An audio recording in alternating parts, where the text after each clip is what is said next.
¿Qué tal? Les habla Jorge Gestoso. En el programa de hoy,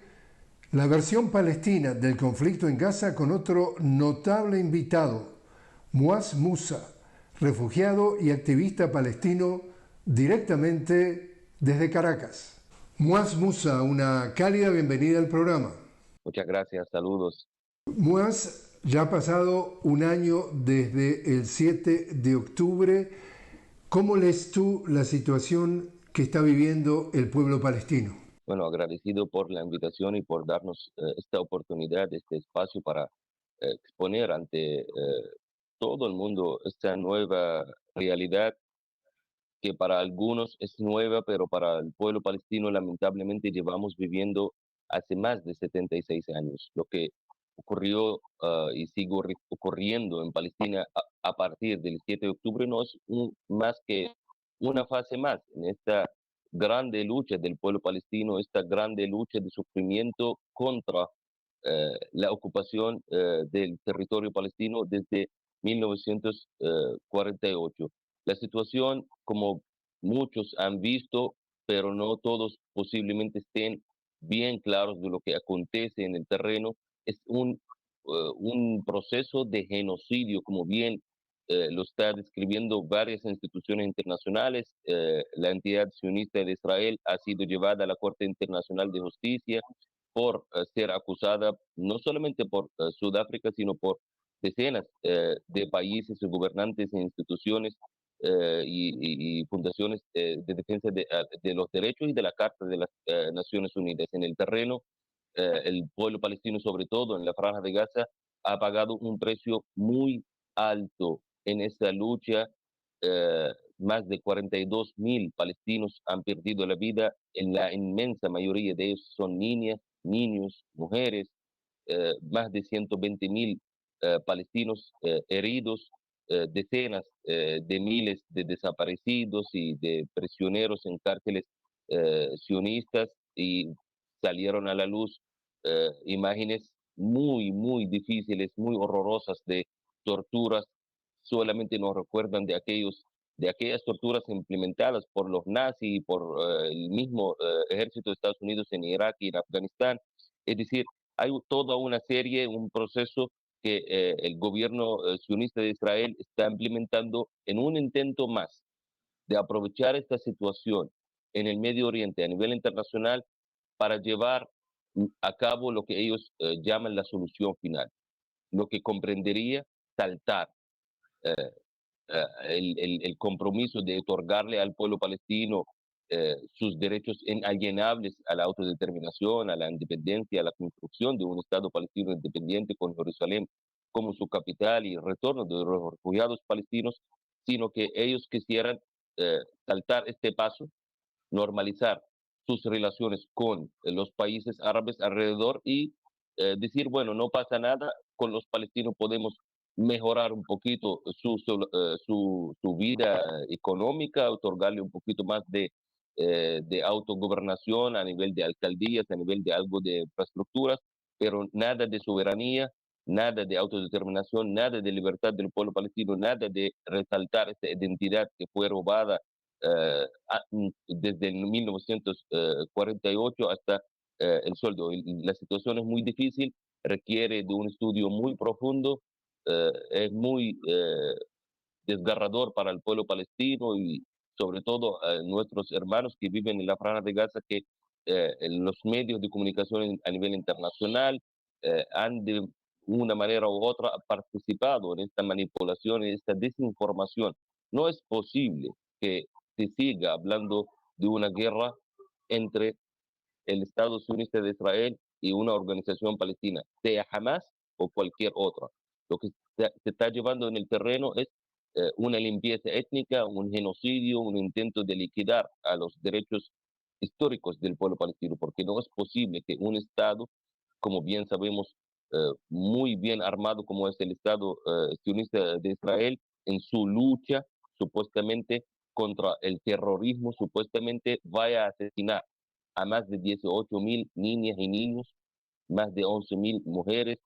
eh, un saldo de destrucción en la infraestructura de la Franja de Gaza supera los 85%, destrucción masiva de hospitales, de escuelas, bombardeo a mezquitas. Las únicas tres iglesias en la Franja de Gaza fueron destruidas. Es decir,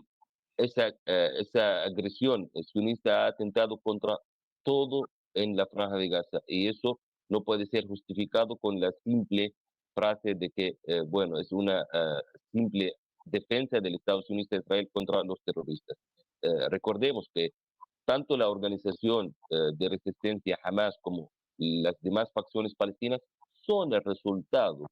normal, natural de la ocupación, mas no son el causante de este conflicto. Es decir, la única manera de que haya paz en el Medio Oriente y que el pueblo palestino y todos los pueblos gocen de estabilidad y de prosperidad es que se acabe de una vez este proceso de apropiación del territorio y de la identidad palestina, que el pueblo palestino pueda gozar como el resto de los pueblos del mundo de su independencia. No podemos en este siglo XXI justificar la ocupación. La colonización del siglo XXI no puede ser permitida bajo ningún pretexto, porque ningún pueblo es elegido por Dios. Todos nosotros somos humanos, todos somos iguales y todos debemos de partir desde esta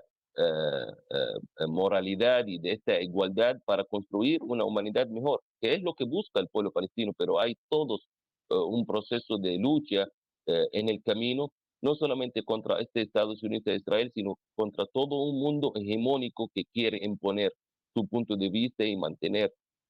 su hegemonía mediante la ocupación, la colonización, el saqueo, incluso convertir las guerras en un negocio, mi estimado. Son muchos los críticos, estamos hablando de la Franja de Gaza, que es, para decirlo en grandes pinceladas, un pequeño territorio, algo así como 120 kilómetros de largo por no más de 40 de ancho.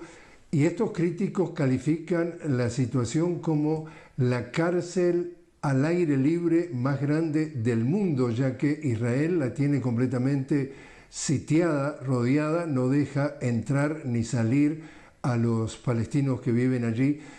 Con tus contactos, ¿cómo es, qué es lo que te llega de información, qué es la vida de todos los días de los palestinos que han quedado atrapados en esta franja de Gaza? Efectivamente, como bien usted lo describe, y como bien ha sido catalogado por todas las voces a nivel internacional, las voces justas y que ven verdaderamente al pueblo palestino como un pueblo humano, más no como lo ve la ocupación como animales, como bien lo eh, describió, anunció el ministro de Guerra de Estados Unidos de Israel, Yoav Gallant, el mismo 7 de octubre del año pasado, de que está luchando su país contra animales humanos y por lo que impedirá cualquier suministro de agua, de alimentos, de medicamentos, de combustible, de energía eléctrica, y eso lo dijo públicamente sin eh, ninguna manera de tratar de ocultarlo, y es lo que han llevado en el terreno durante más de 17 años, que son los años que lleva la Franja de Gaza bloqueada, sitiada por mar, aire y tierra. Es decir, Israel no comenzó con bloqueo contra la Franja de Gaza desde el 7 de octubre, sino que mucho antes. Lo que ha pasado desde el 7 de octubre es que este bloqueo se ha eh, eh, intensificado y fortalecido aún más hasta el punto de que hemos tenido ya cifras muy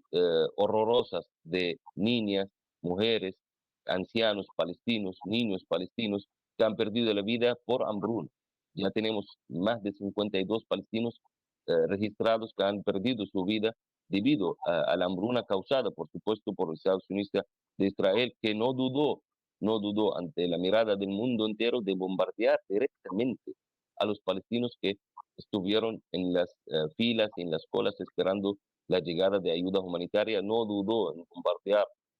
a la Organización de la Cocina Internacional, de criticar a la Organización de las Naciones Unidas para los Refugiados Palestinos y catalogarla de ser una organización terrorista por llevar a cabo su misión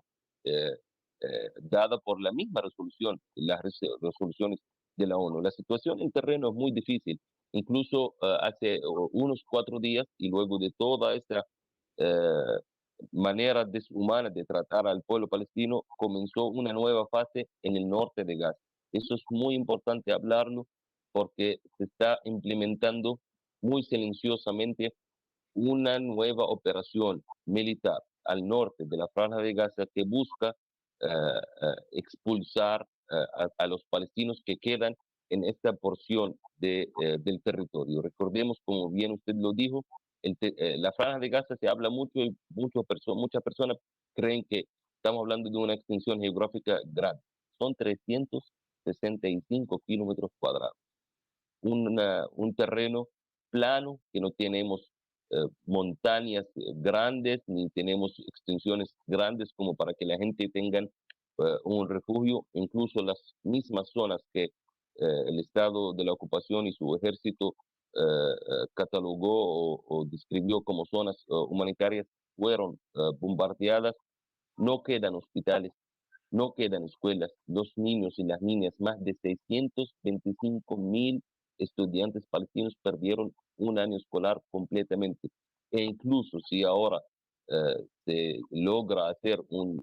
cese al fuego, que es muy dudoso, pero en el supuesto negado de llegarlo, no habrán escuelas para que esos niños puedan completar su proceso educativo. Todo un proceso que busca liquidar materialmente y psicológicamente a esta nueva generación del pueblo palestino. Ver imágenes de niñas, niños de muy temprana edad,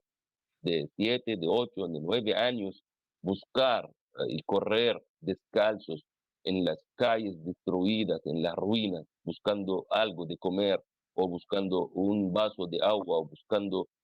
alguna ayuda para ubicar a su familia. Tenemos a más de 18.000 niñas y niños que perdieron a uno de sus padres o ambos. Cifras que verdaderamente a veces escapamos de hablarlas porque no queremos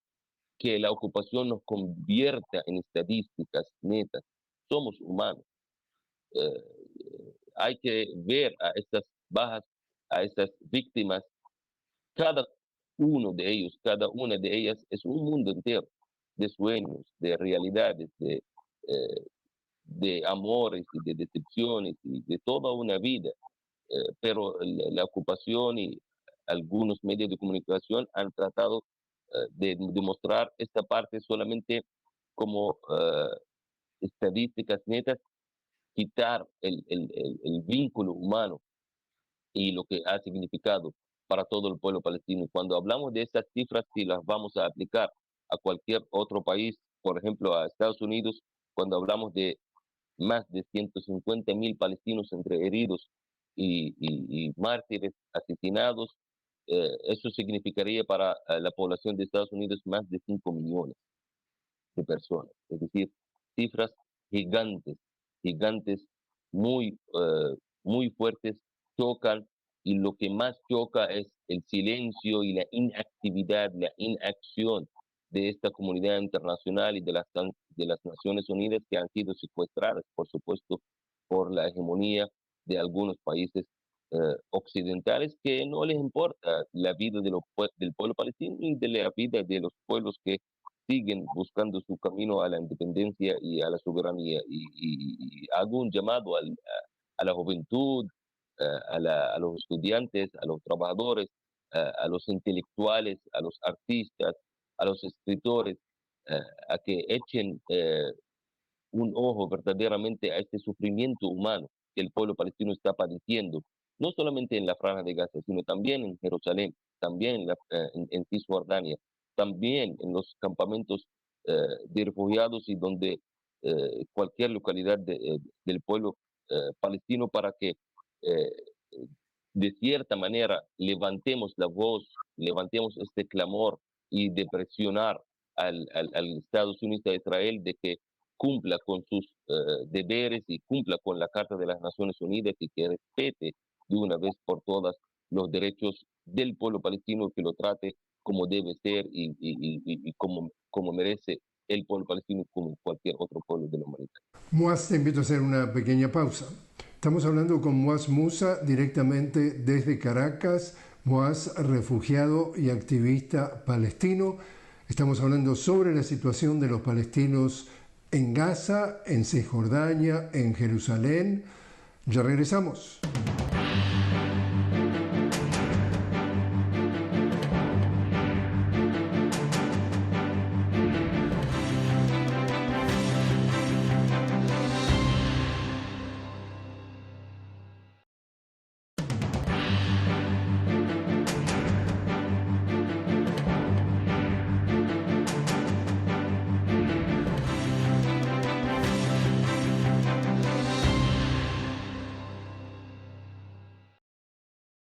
Continuamos hablando con Muaz Musa directamente desde Caracas. Muaz, refugiado y activista palestino. Estamos hablando sobre la situación de los palestinos cuando ya se cumplió más de un año del conflicto en Gaza. Muaz, acá estamos hablando de el primer ministro israelí Benjamin Netanyahu, que es quien dirige esta ofensiva militar que ha dejado, como tú decías, más de 45.000 muertos,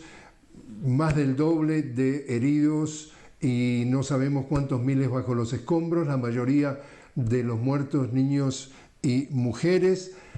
Dos especulaciones que hacen los analistas: que Netanyahu no quiere bajo ningún concepto un cese al fuego porque de hacerse un cese al fuego y de terminar la guerra, él va preso, termina tras las rejas. Segunda especulación, de que en definitiva, a menos de un mes de las elecciones presidenciales en Estados Unidos, esto de la continuación de la ofensiva o el genocidio o la masacre, como se le está llamando a esta acción militar israelí, puede ayudar y favorecer a Donald Trump, ya que dentro de Estados Unidos hay gran malestar por justamente lo que está haciendo Israel y lo que no está haciendo Estados Unidos, que es influir más para que pare. ¿Tu reacción ante esas dos especulaciones? Ciertamente, estas dos lecturas de la situación tienen mucho que ver con la certeza y de la realidad. Lo que me gustaría resaltar que en esta primera, muchos analistas caen en que todo es solamente los intereses de Netanyahu. Sin embargo, nosotros, eh, desde nuestra experiencia y desde nuestra vivencia y conocimiento profundo de la sociedad y de las instituciones dentro del estado de ocupación, entendemos que esto va más allá de los intereses de uno que otro dirigente. Sin embargo, que en el caso del primer ministro israelí actual, Netanyahu, se vinculan varios intereses. El primer interés fundamental, que es la visión de la extrema derecha religiosa sionista y su afán por expropiarse, expandirse y declarar a toda la Palestina histórica como territorio de Israel y ir incluso más allá, aprovechar todas estas circunstancias, como lo habíamos dicho, en el Medio Oriente a nivel internacional para atacar al Líbano, atacar a Siria, terminar de acomodar al Estados Unidos de Israel e imponer su hegemonía en el Medio Oriente. Con, por supuesto, este afán de Netanyahu de que él ve en esta continuada operación militar como una salvación de él, una manera de postergar que él rinda cuenta ante la justicia israelí por las acusaciones de corrupción y que posiblemente si él logra